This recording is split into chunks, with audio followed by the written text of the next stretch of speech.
Government ఆయనంత seniority లేదు. ఆయన చంద్రబాబు నాయుడు సీనియర్ జూనియర్ ఆయన శిష్యుడు ఇక్కడ వచ్చినాడు.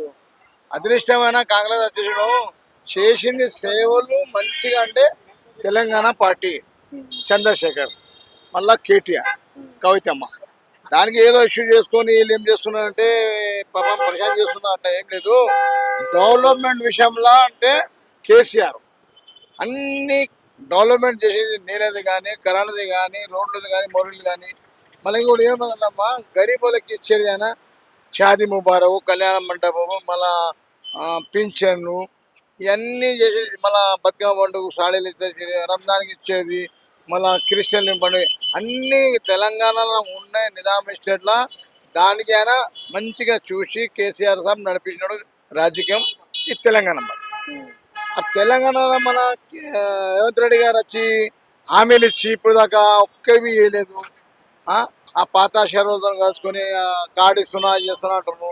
అది ఏం లేదమ్మా కార్డు. ఇంకా ఇంకోటి ఏమంటే మీరు ఇంటర్వ్యూ తీసుకుంటే గరీబులతో తీసుకోండి. మీరు గరీబులు చెప్తారు వాళ్ళ మనసు ఏముంది.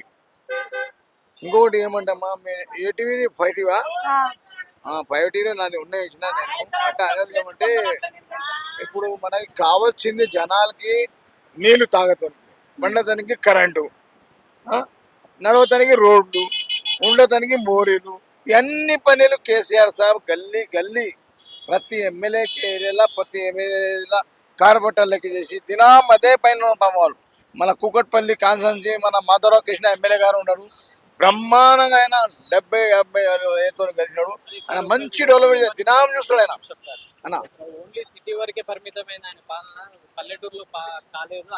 పల్లెటూరులో చేసినాడు మా కేసీఆర్ గారు. ఆడ పెద్దలకు ఏ వాళ్ళు ఇన్ఛార్జ్ ఇచ్చినారో ఆ కొడుకులానికి కలవలేదు గరీబులతోని. అసలు పాయింట్ అది సార్. కేసీఆర్ సాబు ప్రతి పల్లెటూరు చేసినాడు. ఎవరికి జిమ్మేదారి ఇచ్చినాడో ఆడ పోయి కరెక్ట్ పంపేయలేరు.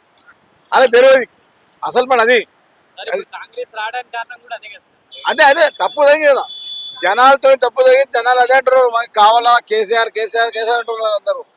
కంపల్సరీ కేసీఆర్ రావాలి వాళ్ళకి. ఎందుకంటే ఇప్పుడు చూద్దాం 150 సీట్లు కార్పొరేటర్ 200